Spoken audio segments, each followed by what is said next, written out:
Hi, and welcome back to my channel. If you're new here, my name is Rusty, and this is where I talk about me favorite horror movies and me favorite music, mostly metal. And yeah, so we are going to now, I'm already smiling, we are going to have a nice little relaxed discussion about what now sits at the top of my list as my favorite It's So Bad, It's Good movie pretty much of all time that I can think of. And that is Gutterballs. Now this is a special edition, collector's edition Blu-ray that I managed to find. It was nice and expensive, which some people could say, why would you pay so much for something like this? Well, I will tell you, just give me time. So yes, this is a very, very cool little edition. It comes with two art cards that I thought were very funny. This is, of course, a play on the Happy Birthday to Me movie poster. And it also comes with a play on the Halloween poster. And yeah, so those come with it. It's got an entire an entire Blu-ray of outtakes that go through the whole movie, and it's got a lot of special features, which is interesting. It comes with both versions of the movie, that being the unrated regular version, the regular unrated version, and the extended director's cut, also known as the Pin-etration edition. Now the Pin-etration edition, spelled P-I-N, bowling pin, get it? Get it? You get it? So, yeah, them cards didn't want to go back in, did they? So yes, Gutterballs was directed by the crazy guy Ryan Nicholson. It was released in 2008. It stars Alastair, Mihola, Terzic, and Nathan White. And there's only about 3 or 4 people in the cast list that even have pictures, which should tell you something right there. But yeah, so we are going to get into this movie now and have a good time, because it is a good time. It is a huge good time. I think one of the most interesting things about the movie is that when I say it's so bad, it's good. What's interesting about it is that it's so bad on purpose. Um, there's a lot of movies out there that have charm to them despite them having bad acting or bad special effects or something like that, and that's not really what Gutterballs is, because everything in Gutterballs is intentional. So Nicholson, when he made this movie, he didn't get bad actors who can't act. He got good actors who could act bad on purpose. And that was the whole point. Is he wanted to take every slasher trope, put them in a new setting, and exaggerate them by like 100 times. And that's what makes this movie so good. So, of course, the first thing that we're going to do after I get some nicotine is we are going to do the gory story time. This is definitely spoilers because I have to. Otherwise, it's just not fun.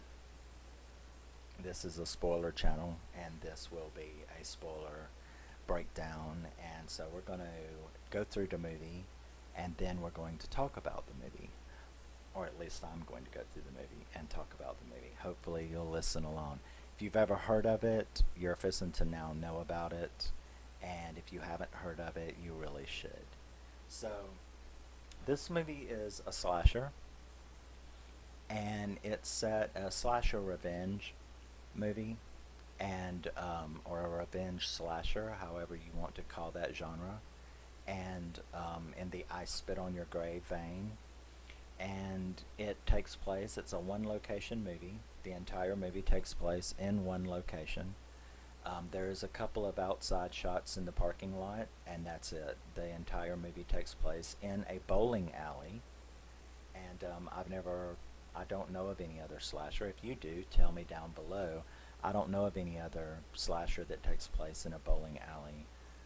There may be a scene here and there that I'm unaware of, but so that's new right off the bat. So this movie, our two main protagonists are Steve and Lisa. Now, Lisa and Steve used to date. These are not high schoolers. They are post high school. I guess they would be probably about 20 is the average range of this. So it's not high school kids. It's post high school. So Steve and Lisa used to date, and now they hate each other, and they are on opposite bowling teams. Yeah. So we have Steve's team, which consists of Steve, Joey, Dave, and Patrick. Now, they are such assholes. They are such thugs. They are such everything that you hate about that character type from slashers. The asshole jocks, the asshole pervs. They do that like times 100. Every word that comes out of their mouth is cussing. Everything is the genital words, and anti this and anti that. Lots of bombs. It's that. And then you have Lisa's team. Now Lisa's team is the good team. It's her friends, and that consists of Sarah and Cindy and Dave, and there is a drag queen who wants to become a transgender person, but now is just a drag queen named Sam, and that's pretty much it. And Ben, yeah, Ben, and Cindy, yeah, I think I got them all. One thing interesting about this movie is that they don't use, other than Lisa and Steve, they don't really use their names very much in this movie. So I remember when I was watching the movie, I kept going, look, are you going to actually, is somebody going to say his name? I mean, have they said his name in this whole movie? That was kind of interesting, actually. Amongst all the other things that are interesting about this movie, is that they rarely use each other's names aside from Steve and Lisa. So you really had to listen to, oh, okay, his name is Steve. I've watched it. It's 45 minutes and I never knew his name was Steve. Or, I mean, Dave or Ben. I was like, who is that? So that was kind of interesting to go through. Um, so you have these two rival bowling teams, and they are going to have a personal tournament for $100 to split between them. So they're there when the movie opens. Uh, the rest of Lisa's team arrives, and then you have Steve's team, and there's all this banter back and forth, and you have the only other character is the the owner slash janitor of the place, who is letting them bowl after hours. So there's no, there's the answer to why they're able, why this is all able to go on at this bowling alley, is because at the very beginning they show a couple people leaving as these groups are arriving. So that's how this is all able to go on, is that it's being done after hours, after the bowling alley closes. The janitor is allowing them to do this. The dialogue in this movie is absolutely hilarious because it is so exaggerated. And the janitor is funny. The way they interact with everybody, it's sort of like the Breakfast Club of slashers is kind of like what it appears to be. They try all this Breakfast Club banter between them all, which is pretty cool. So you have these two groups are in that. Now, the first thing that happens is Jamie, which is another guy from the good side, if you want to call them the good side.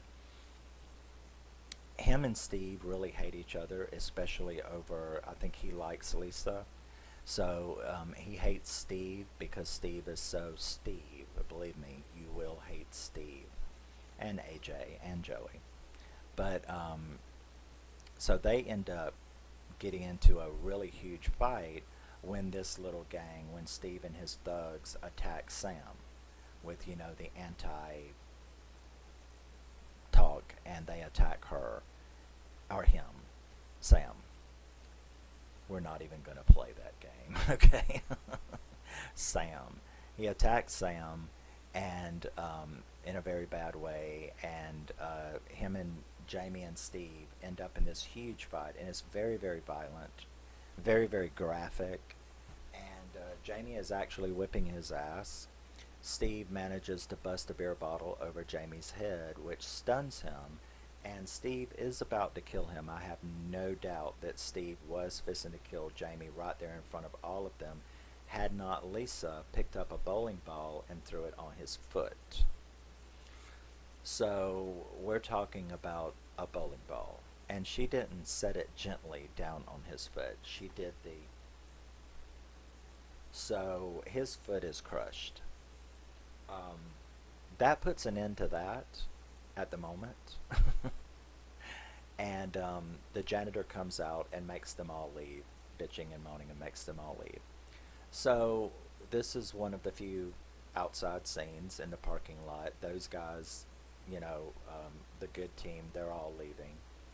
And you think everybody has left. And Lisa, she has forgotten her purse, and she thinks her purse is back in there. So there's nobody but the janitor.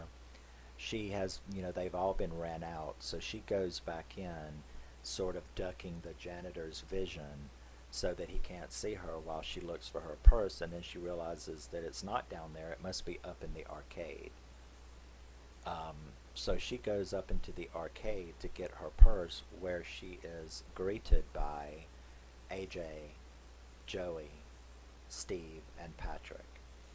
Now here's where we get the exaggerated assault scene, and you know what I mean by assault. So the director decided he wanted to try to, like he does everything in this movie, he wanted to exaggerate the I Spit on Your Grave, original I Spit on Your Grave assault scene.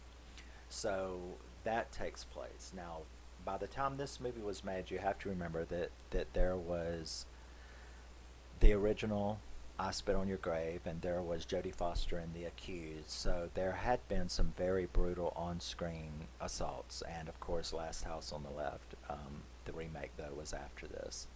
But so he tried to do that. He tried to make it, really exaggerated, and it is. Now I'd already seen the original, so I watched the Pin-etration edition. It's about 2 minutes longer, and this is one of the reasons why.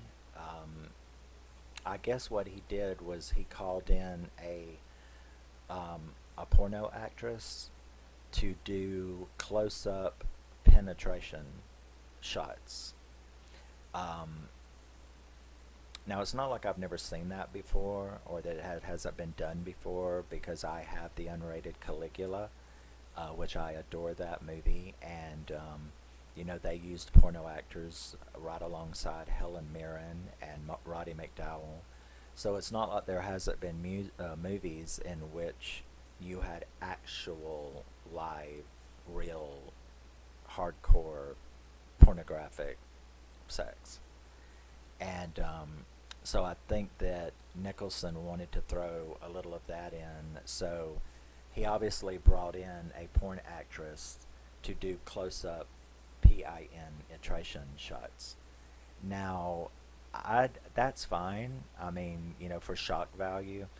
The problem, and this is the only problem I had with the whole movie, is that if you do know that Caligula exists and I Spit on Your Grave and stuff like that, especially Caligula, which is the biggest example. And there's what 120 Days in Sodom, and there's other movies in which this kind of stuff has taken place. I was a little irritated because, first of all, I'm a guy. Second of all, I am, if you don't know, I'm a gay guy. So you're not going to get away using a fake phallus with a guy. Um, why he would do that was a little, I didn't quite understand. Hey dude, have you ever seen Caligula? I mean, there was no reason to pretend that you're showing a close-up penetration of during this assault scene and using a fake phallus, because trust me, it's fake. First of all, three guys are not going to have the exact same, and yet it's obviously fake. The female isn't, but the phallus is. Why you would do that, why he did that, that's kind of a little mystery to me, and unfortunately I would love to have seen what he went on to do because I love this movie so much. But if you did not know, Nicholson is dead. He died of brain cancer at a very young age. I think he was like 40 or something. So the director of this movie is dead, and we won't be getting anything else from him. Um, but I would like to know the answer to that question: is why would, you know, if you're going to make a movie like this and you're going to include stuff like that, like Caligula, why would you use a fake phallus? That I don't know, a little strange. But so that's the only thing that irritated me. Now, did it do its job? Yes, it makes the scene even more shocking. It is a very brutal. It doesn't match the original, even with those scenes, because that's just shock value. Um, the brutality of the scene still doesn't match the original I Spit on Your Grave, nor does it match I Spit on Your Grave 2, which is one of my favorite movies. So I would have to put this like as a tie with Jodie Foster's assault scene and The Accused. Although, of course, this is a lot more graphic. Um, Jodie's scene in The Accused was just traumatic to watch. But, so, out there, people who sort of point to the assault scene in this movie as, oh my god, no, it's not really. It's not any worse than the original I Spit on Your Grave, and his introduction of those close-up shots are nothing compared to Caligula, for instance. So no, it's not. It's not all that, but it is extremely violent. It is extremely shocking, and it is very, very well done. I mean, you will absolutely hate them, and you will absolutely hate what was done to her. So she is violently assaulted, except for Patrick. Now, Patrick refuses to engage in actual sex, but Steve forces him to put a bowling pin, plunge a bowling pin in there. I'm trying to use my words carefully for YouTube, okay? You know what I'm talking about. So Patrick didn't participate in that, the actual, but he did, was forced by Steve and the other two guys to to assault her with a bowling pin, which was pretty gross. It was quite rude. So Lisa is assaulted by them. They all, of course, run out of they all run out of the place, giggling and cackling, except for Patrick, who seems a little traumatized, but, they go on. And we then sort of spring to the next day. Because when the the owner janitor, had thrown them out, they begged him, what would they, well, if Steve is well enough, I mean, obviously he was, right? He went on to violently assault Lisa. But if he's well enough to come back with a broken foot, I will let y'all finish your tournament tomorrow night. So we spring. This movie is a 36-hour movie. It takes place in those 36 hours. So we spring to the next day, and they all show back up to finish the tournament. And you have Steve coming in on crutches. Jamie is all right despite his injuries. Lisa, of course, does show up. She's very weird acting, um, as one would imagine, right? Because you're back into I mean, just think about it. You're back in this situation with your friends who have no idea that that group right there violently assaulted you last night. So she's acting, strange, of course. There is a scene then where she runs across Patrick in the elevator, and Patrick tries to, sort of like in the remake of I Spit on Your Grave, sort of like tries to apologize to her and say that he didn't do it and he didn't want to do it, and yet she, of course, screams at him and tells him that he was there, he participated, and so tonight was her night. And she left it at that despite his apologizing. So Steve showed up with these two girls, and I finally found out their names. One of them is Lauren, and the other one is Julia. Okay, this is another funny aspect of the movie, because like I said, there's a whole Blu-ray of outtakes. So these are very good actors, actually, and during the outtakes you get to see him going, no, no, no, no, no, that acting is too good. You need to make it sillier, worse. So this is a B movie on purpose. Keep that in mind. So they come in with Steve, and he's doing the "These are my hoes" thing, and oh my God, were they great? Because I have never seen such airheaded. One of my favorite lines in the movie, I have it written right here, just to show you the kind of dialogue. When he first comes in to get his shoes, and he's got these two blonde bimbos on his shoulder, um, one of them, and they're acting so airheaded and spacey. One of them is asking, she asks him something, and it's down there in the other room. The janitor tells her, it's like, oh, well, you have to go down there to get that. I can't do that here. And then he looks at her and he says, I can't be in two places at once. And she looks him straight in the eyes and she's like, why? The bitch was serious. I mean, she was sincere. She was sincerely looking at him going, I don't understand. Why can't you be in two places at once? What does that mean? And the look on his face when he looked at her was probably the look on my face when I was going, oh God, just kill her now. Because she was completely sincere in asking him, what was he talking about? Why couldn't he be in those two places at the same time?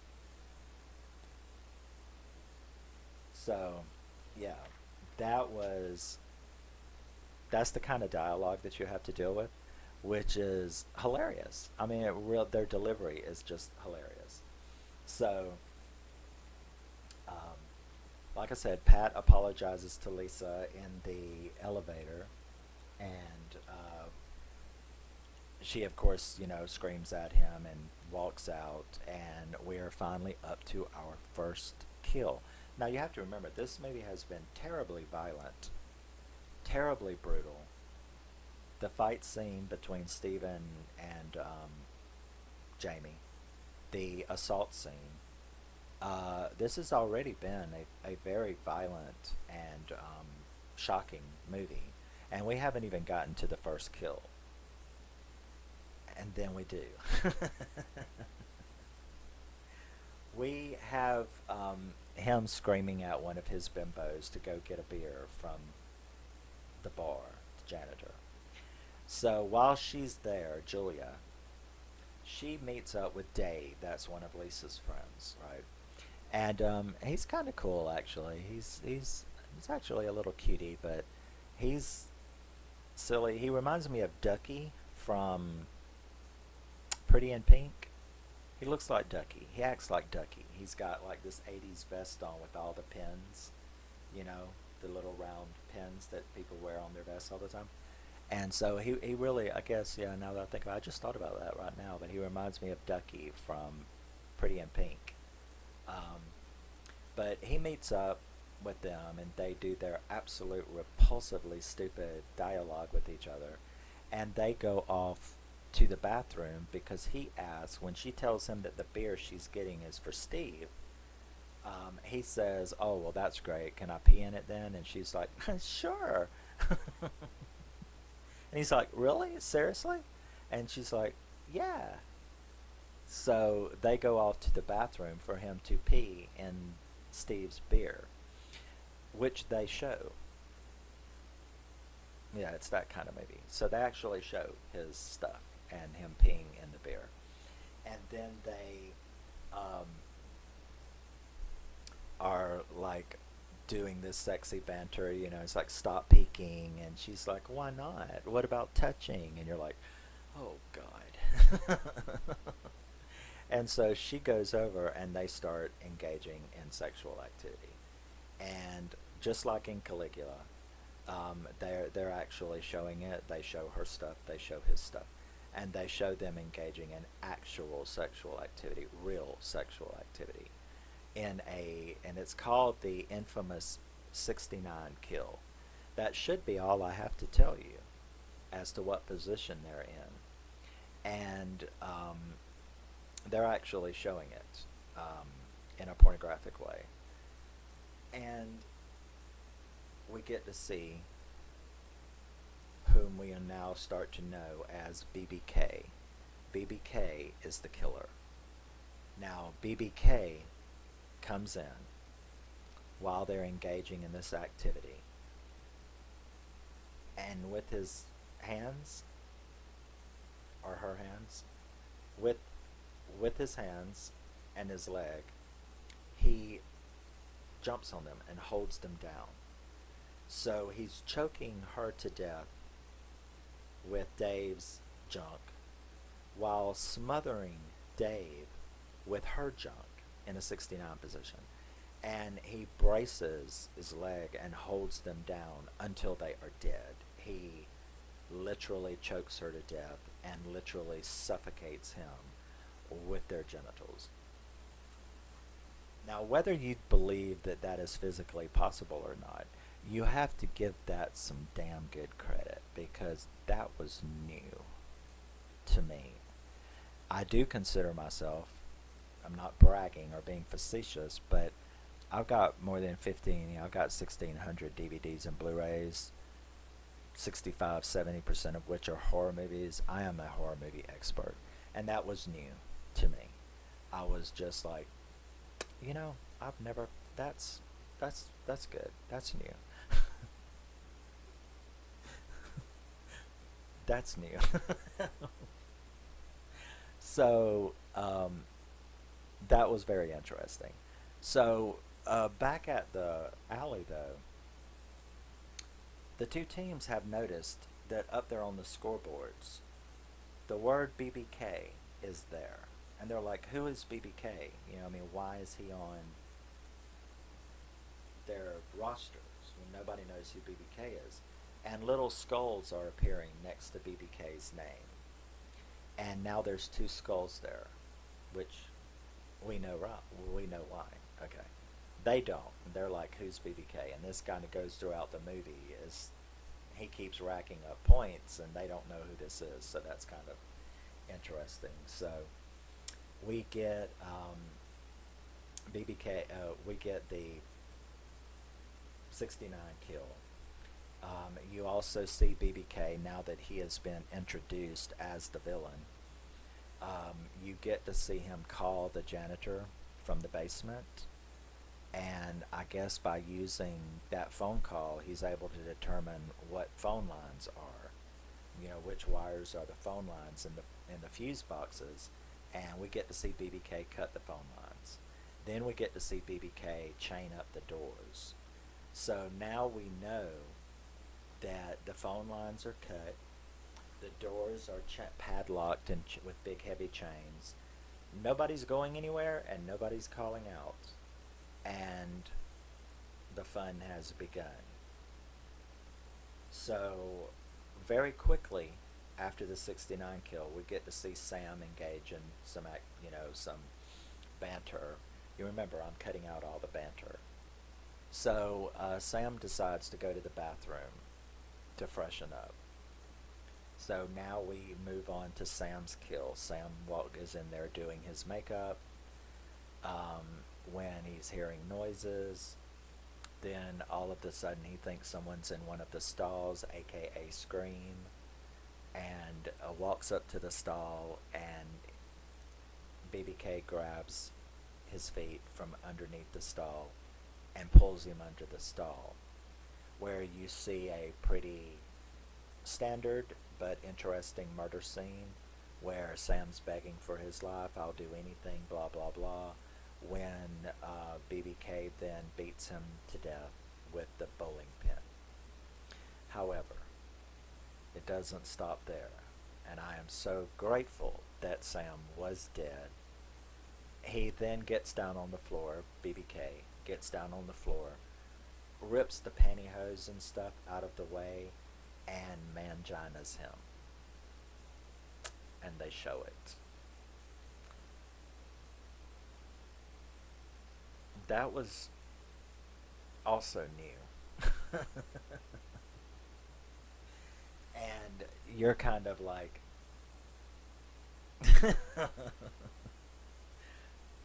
only dudes can understand the horror of that scene. But, yeah, so he pulls out his junk and slices it in half, all on screen. And it's at that moment that you're like, I am very, very, very glad that Sam was dead. Because Sam was dead, this was post-mortem, and, oh, thank goodness for that. I mean, the thought is bad enough, but being alive while it's going on. So, we've got Sam's kill out of the way. That's, of course, choked Sam to death with the bowling pin down the throat. Very graphic. This movie is very graphic. I said gory story for a reason. So, Sam's dead, and we move on. Now, it's not, Ben from the good team and Cindy from the good team, they've kind of gotten a little hot for each other, and so they go off into a storeroom where they can't, he's forgotten his condom. And so he's going to go to the bathroom, or she's going to wait there. And he's going to go to the bathroom and get a condom. So you have a little funny scene where he's choosing the condoms. And then we have his kill, the Ben kill. So we get kills very, very quickly now. BBK isn't wasting any time. His kill takes place there in the bathroom. And it is with a bowling pin that has been sharpened into a stake. So the little end of the bowling pin has been sharpened into a stake, which BB King keeps in a holster like a gun. So this is one of the turn away scenes for me. He gets the bowling pin in the eyeball, and it's there. Now, I don't lie to my audience, so I'm telling you, I'm very upfront. I like a fair amount of gore, but I will turn away. It's okay if you like watching it.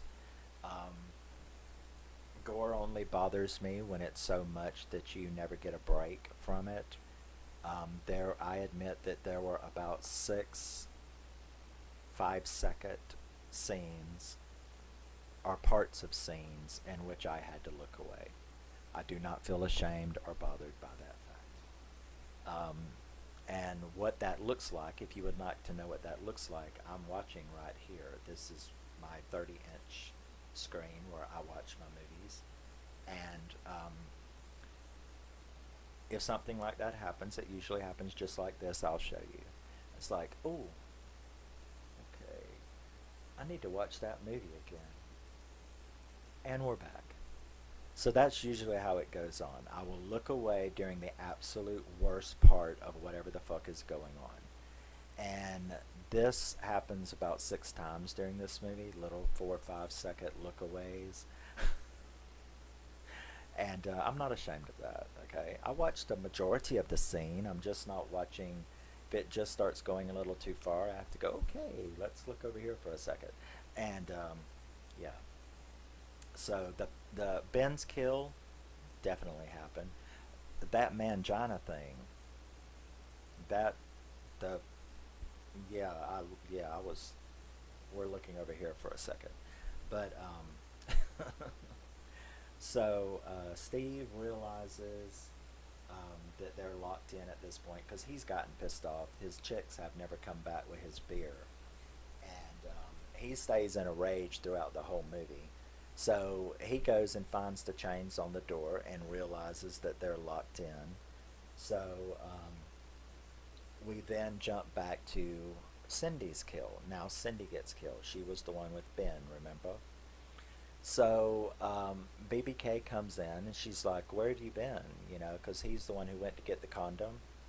So he comes in and she's like, "Why are you wearing that?" Because he's in this costume, this weird costume that he wears. So, you know, she's like, "Oh, well, that's kind of sexy. You know, what do you want to do? Blah, blah, blah." And you have the little banter. And hers is actually, there's only really 2 kill scenes that weren't too gory. And hers is one of them. It's horrible, but it's not gory. And that is that he strangles her to death. He garrots her with a pair of bowling shoes.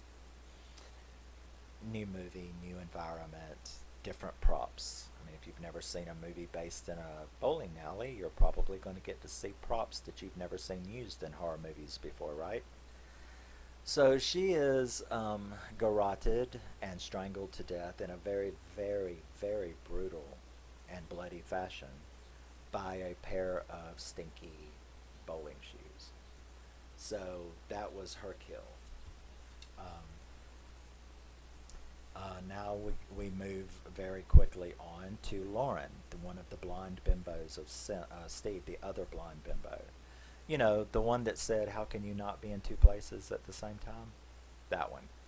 So there is this little armor, like a suit of armor, like knight's armor, is a decorative. It's a decorative uh, piece in the lobby, and it holds like 2 bowling balls. You know, so she goes up to it, and she's kind of buzzed, and she goes up to it, and she realizes that the foot moves, and she looks up, kind of laughing at it, like, "What are you doing?" And it takes these 2 bowling balls and smashes her head. We looked that way for a moment. That was pretty damn gory as well, and also new. I've seen that. That was a good kill. I hadn't seen that before either. So she gets her head smashed by the 2 bowling balls, um, and now finally we get one of the bad crowd. We get AJ's kill.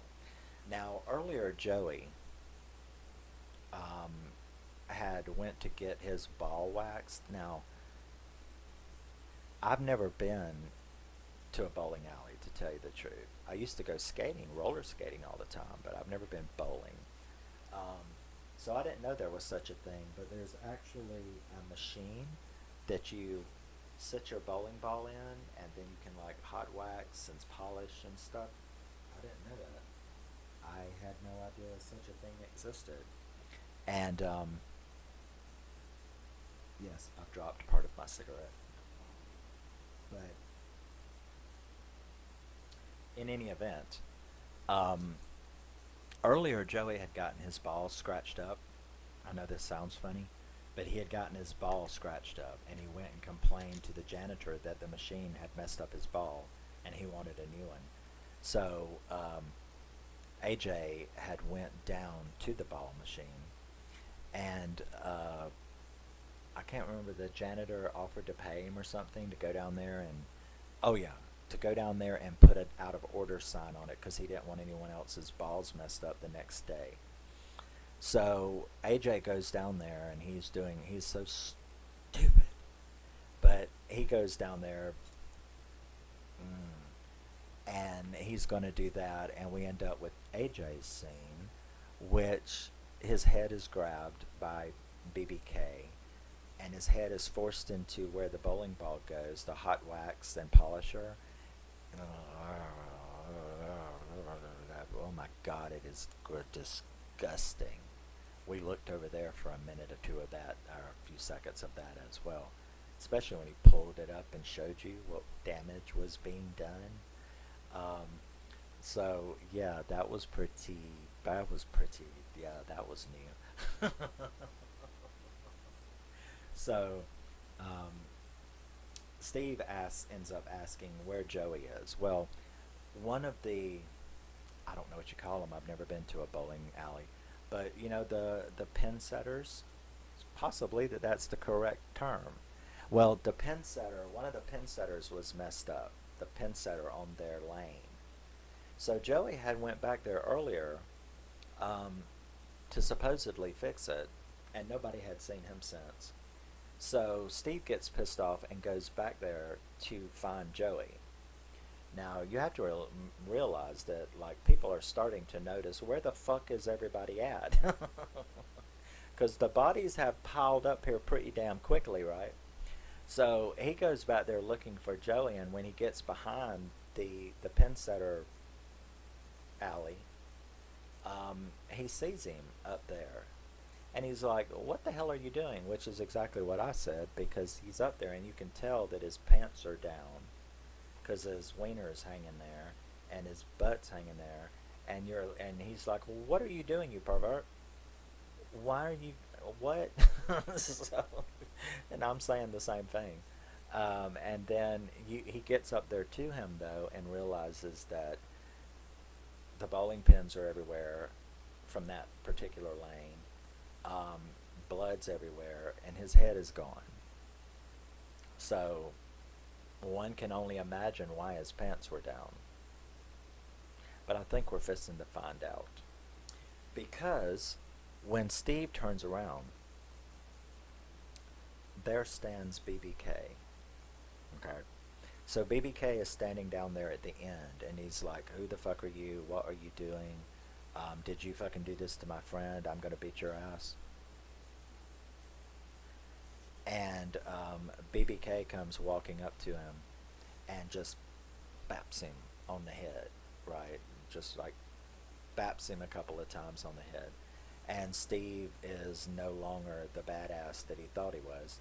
And he kind of goes down on his knees and stuff like that when BBK grabs him, throws him over the back railing, and he is definitely stunned. He's still conscious, but he's definitely stunned, and he is like, what are you doing? What are you doing? And BBK like grabs his pants and pulls his pants down to the floor while he's bent over there, and then he reaches for that stake carved bowling pin, and you're like, oh shit.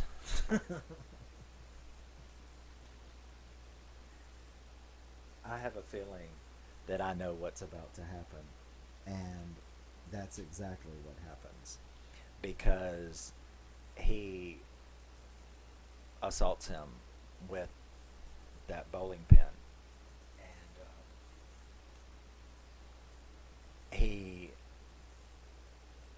it's not bad enough that you know what's going on, mainly because they're showing you, but it's Nicholson did an absolute superb job of going, you know what, they don't just need to see this, they need to hear this. And more disturbing then what you were seeing taking place was the sound of it.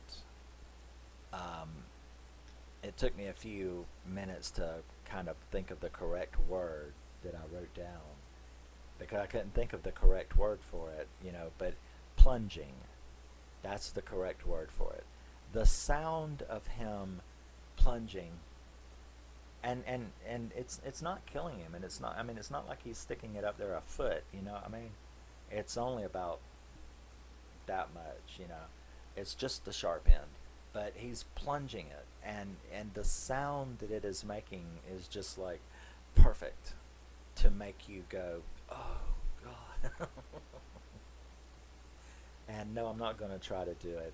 Just just imagine like plunging a toilet. That's what it kind of, yeah, it was a little like that. And it was it was quite disturbing. So so after he's done that and he pulls it out and it's this bloody thing and puts it back in, well, Steve is still alive. And no, you don't feel sorry for him. I'm not feeling a bit sorry for him. But he grabs him, he throws him on his back, and he's still alive, going, just kill me, just kill me.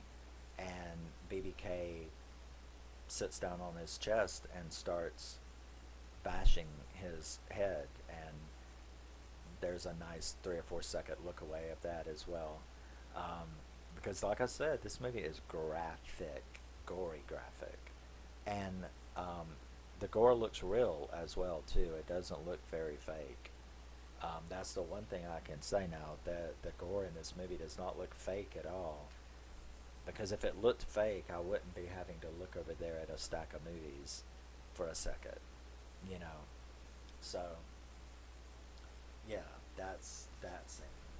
So you have Steve versus BBK. Now, um, who all's left, right?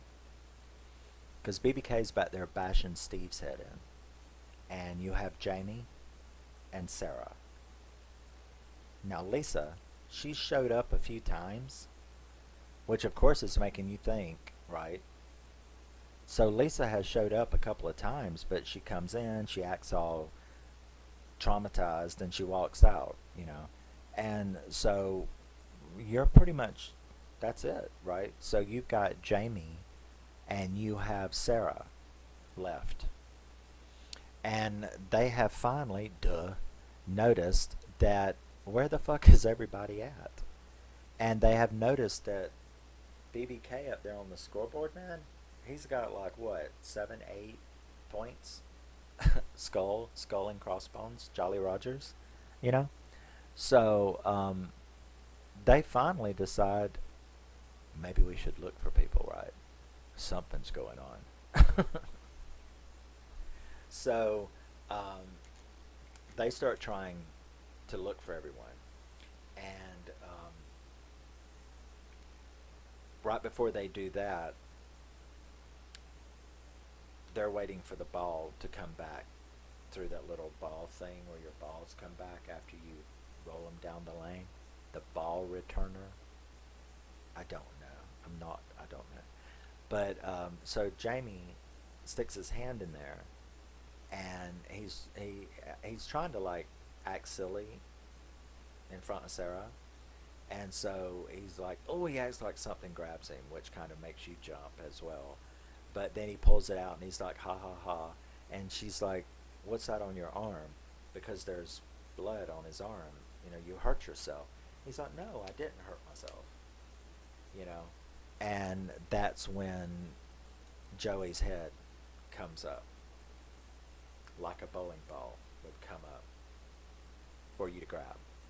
So this, of course, sends them into a panic. They go running. Now they're like trying to get out. They run to the front door. The front door is chained, and there hangs Patrick, which you have not seen. Since he had that little scene in the elevator with Lisa, you hadn't seen Patrick again through this whole movie. You assumed that he had left, yeah? At least that's what I assumed. So they see him hanging there in front of the door, like, like that scene from Silence of the Lambs where he cut that cop up, in the cage, and he was like strung up there. So Patrick is like strung up in front of the front doors of the facility. So they scream and they run the other way, and they're running and they're running, and they sort of go down these stairs and into a basement-like area, trying to find a way out, right? And all of a sudden, as they look over the stairs into the floor of the room, they see everybody. And the camera zooms in on each one. So all the victims have been collected here. Now, right before they had gotten to that door, and this is the first WTF of the movie, because things are starting to really shake out now. When they went running after Joey's head came up out of the thing, when they went running towards the back, they were going to go down that aisle behind the pin setters. When they turned and saw BBK bashing Steve's brains out. But right before that, you saw BBK up in the arcade looking out the window at them running. So that was the first moment that you were like,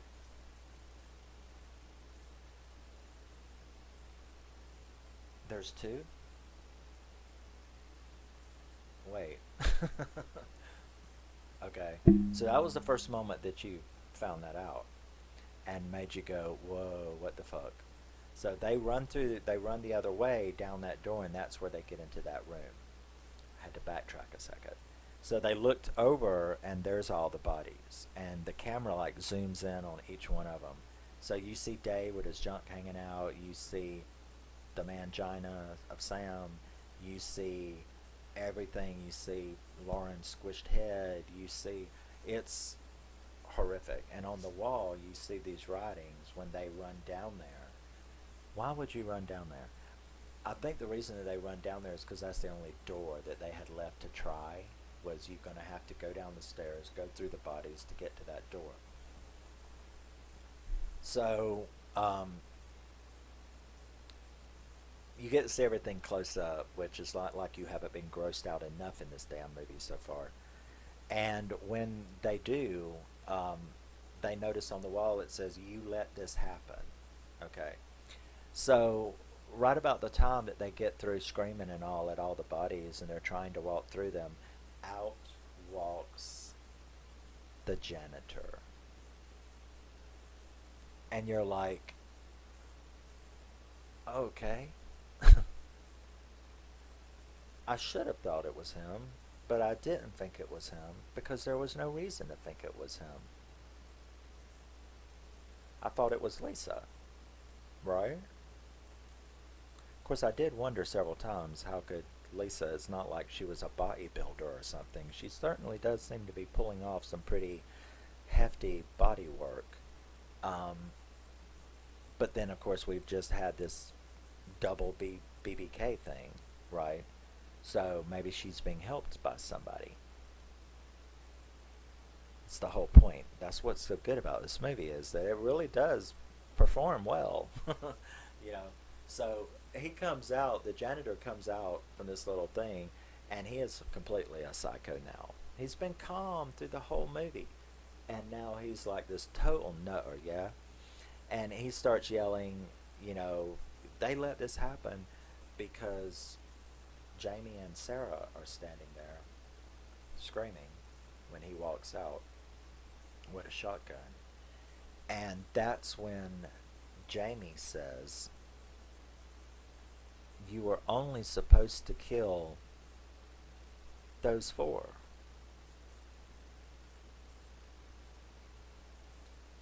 And you're like, Jamie was working with the janitor. Is these the two? But Jamie was there at the lane the whole time. He never went anywhere in the lane. He was there the whole time, and so was Sarah. They were the only two that never left the little seating area of the bowling lane. So it couldn't have been him doing any of the killing, but they were working together. And then Lisa walks out from the side. And she's like yelling, "Oh my God, what did you do?"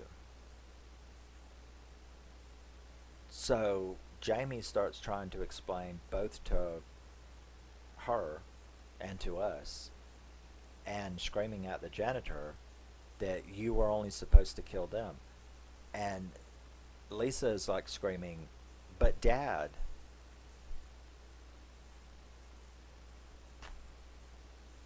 The fucking janitor is her daddy. What the fuck?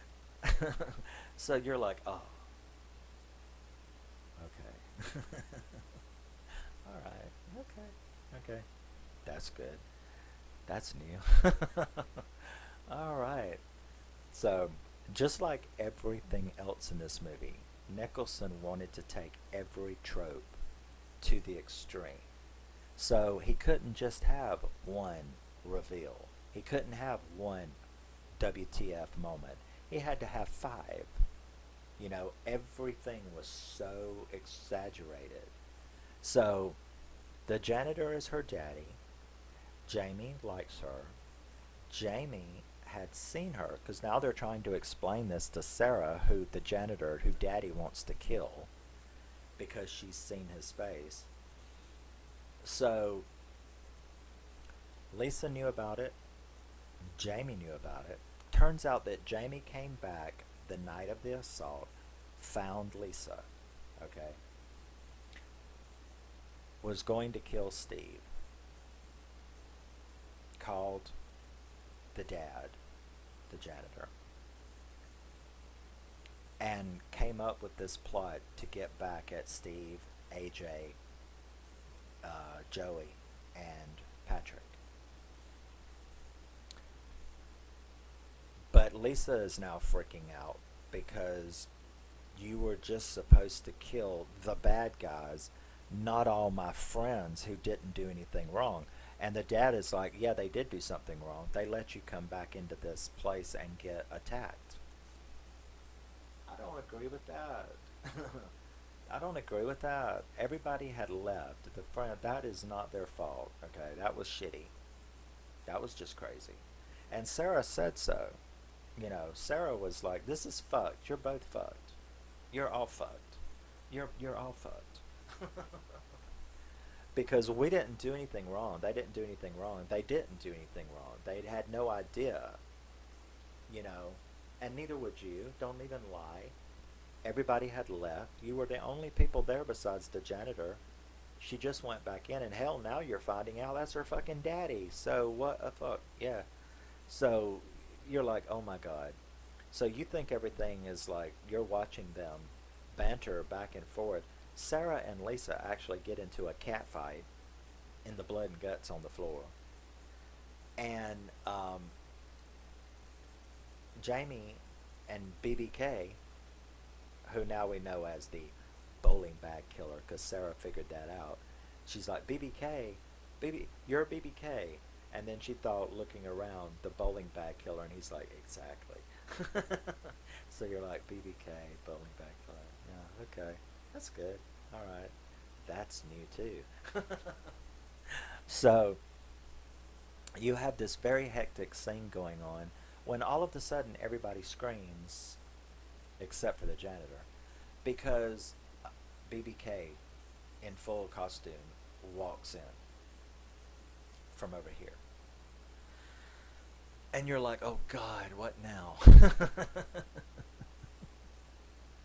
So BBK walks up, and the dad looks at them, right, and goes, well, what the fuck? You think I could do all of this shit myself? I had to have a helper. And so you're like sitting right on the edge of your seat going, who's this going to be now? And he takes his hat off, and it's Patrick. Okay? Patrick was not dead when he was hanging outside the front of the doors. He was alive, which they showed a flashback of him coming down from the things. Okay? So it was, so even though Lisa and Jamie knew about it, it was the janitor and Patrick who were doing the killing. Okay? So Lisa starts screaming, but he's one of them. You were just supposed to kill them four, and you only did three, and this motherfucker's still standing here. What the fuck?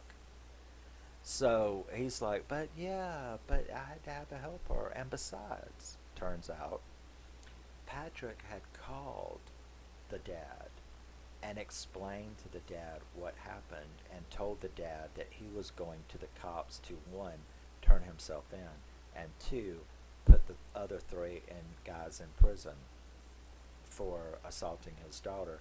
But the dad was like, no, that's not acceptable to me. We're going to do this instead. And then, standing there, he says, you got something on your neck. And the guy's like, what? And then he cuts his throat, and that's a very bloody scene. So he cuts Patrick's throat right there in front of him, after Patrick had just gotten through telling his little story of going, you know, but I love you, Lisa, and I was sorry, that's why I didn't participate, and they made me do that, and I wanted to help you get revenge on them. Then the dad kills him. And that's a bloody scene, blood spurting everywhere. That is a really intense throat cut scene. So now you're just like going, you know, I'm kind of exhausted. Please, there can't be another reveal. So the dad is like so mad that, because he wants to kill Sarah, you know. So so Sarah and Lisa start fighting, because Sarah's like, you're a fucking crazy bitch. How could you do this? I understand you were assaulted, but look what you've caused. And, you know, Jamie and the dad start fighting, because Jamie won't let the dad shoot Sarah.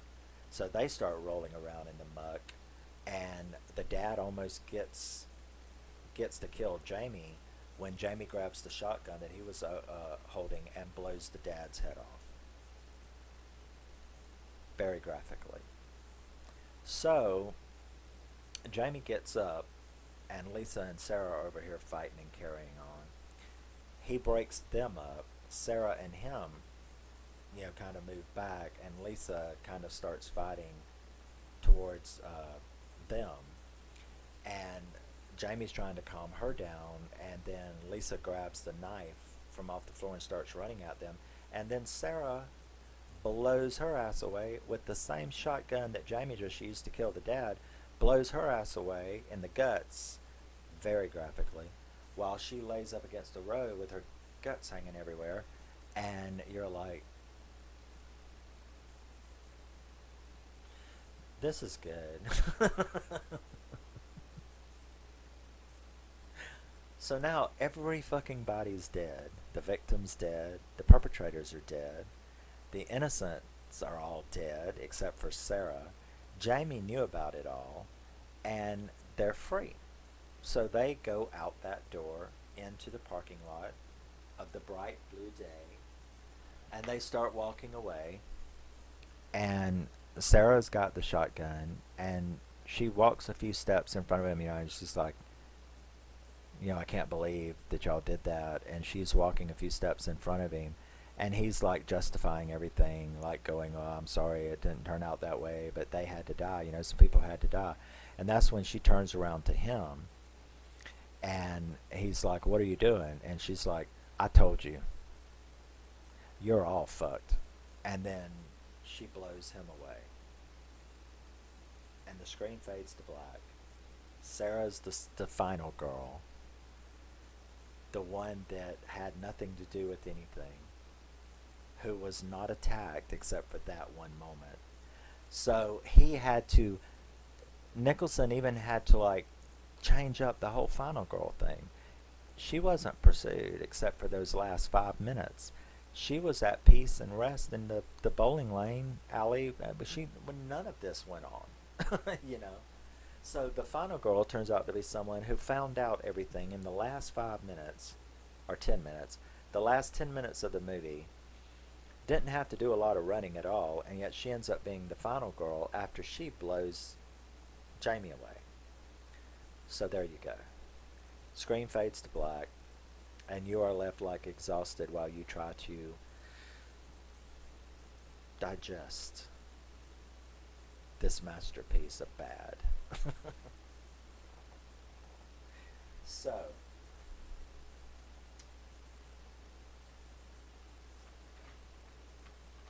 final notes. Okay. Wow. You know, I enjoyed just telling the story again as much as I did seeing it. So, I really have my hats off to this guy. I saw so many new things, and it's maybe because, you know, like I said earlier, aside from the strangulation, I mean, I've seen items in people's eyes before, so, but not a bowling pin sharpened into a stake for poor Ben. And I've seen strangulations of various types, just not with a pair of stinky bowling shoes. So what I'm saying is that even those two, and in I think it's the third.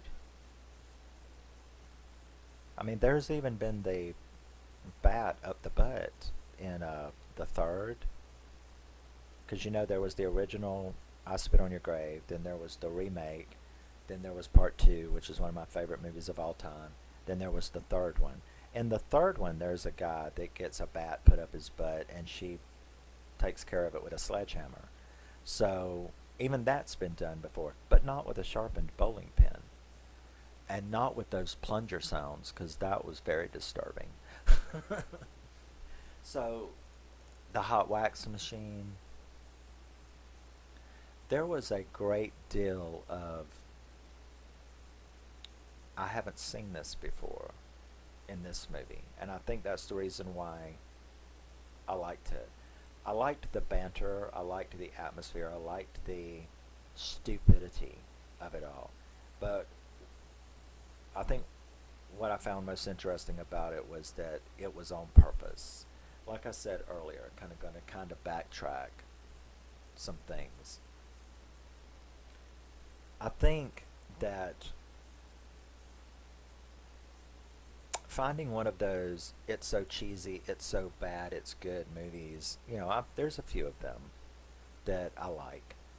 Um, but but the reason that they're so bad that they're good is because they really do think they're acting. They really do think they're telling a story. They really do, and it's just so poorly executed that it's funny. That's not this movie. This movie was in, the dialogue was so exaggerated. The behavior was so exaggerated. The kills and everything was so exaggerated, and cheesy, but on purpose. And I don't mean in a parody, because if you know me and my channel, I hate parodies. It's why I can't stand Bride and Seed of Chucky. I hate parodies. I've never watched the Scary Movie franchise. I hate it because I don't like parodies. And I don't like spoofs. Parodies and spoofs. I just really don't. It just I just think it's very unimaginative. Like, you can't come up with something on your own, so you got to make fun of something else. That's not what this movie is. This movie is not a parody. It's not a spoof. It's a serious slasher with a fucking great story and a fucking great bunch of reveals. I mean, that final act, those last 10 minutes, I was like, I didn't see none of that shit coming. Daddy is the janitor, and Jamie was in on it the whole time, and I can understand Lisa being involved afterwards, but I still didn't see it coming. Um, both of them getting killed. The victim of the assault gets killed in the end. I didn't see none of that coming. And that's great. That is don't you see how great that is to have stuff, that you did not see coming? And like I said, the dialogue is hilarious. The behavior is hilarious because it is so over the top. But it's over the top on purpose. It's not so bad it's good because it was really bad. It was so bad on purpose that it was good. So that's the little thing that I throw in there. It's so bad on purpose because I don't know. You've got to have some acting chops to be a decent actor and then make and pull off looking like you're not. You know, that's acting in and of itself. So that's Gutterballs. Some of the most imaginative kills that I have ever seen. Some of the most grotesque and horrible kills that I've ever seen. The dialogue was hilarious. The cheesiness, it's like the characters were so over the top. Um, we need the dumb blonde, but we need the dumb blonde times 10. We need the foul-mouthed asshole of the bunch, but we need the foul-mouthed asshole times 10. So everything was just taken. All the tropes and character tropes were taken and then pushed to an extreme. And it works. It really works. Trust me, I'm a cheap mofo. I'm always looking for the deal, and yet I paid $20 for this. That's unusual for me to pay $20. I know there's lots of rich collectors on here with their collectors going, "Hey, Severin Films," or what is that? What are some of those places? Macabre, Mondo Macabre, and Severin Films, and all of them. I've went to those sites, and I'm like sitting there because somebody's like, "Hey, look, here's the 6 movies I got at the thing," and I go and look at them, and I'm like, 25 plus 25 plus 25 plus 25 plus 25 plus 25. Do you fucking have no man? Oh my god. Oh my god. I got that for $4.99 brand new in the wrapper. Do you know how many movies I could buy for $140 and you bought 5 of them at Mondo Macabre? Whatever.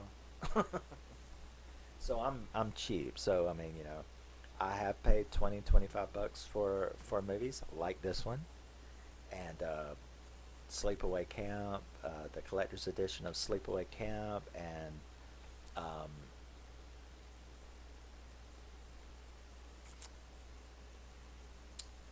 4 or 5 of them. I know, Just Before Dawn, Sleepaway Camp, this. There's a movie called In a Glass Cage, which is like a gorier version of Apt Pupil by Stephen King. Very rare movie. I did actually buy a Mondo Macabre movie called The Inheritors. It cost me like 22 bucks on eBay, brand new. I didn't get it from their site. But yeah, so I know that there's lots of some of these collectors who just blow outrageous amounts of money on just one Blu-ray, and I'm not that way. I can't do that. So I'm very cheap. So, but I get good shit. You know, just because that costs $4.99 and $5.99 and $7.99, it's still brand new Blu-rays in the package and the slipcovers and everything. So I find good deals. I don't buy cheap shit. They're good deals. So yeah, this movie was so great. It's definitely at the top of my so bad it's good. Gutterballs, the Pin-etration edition.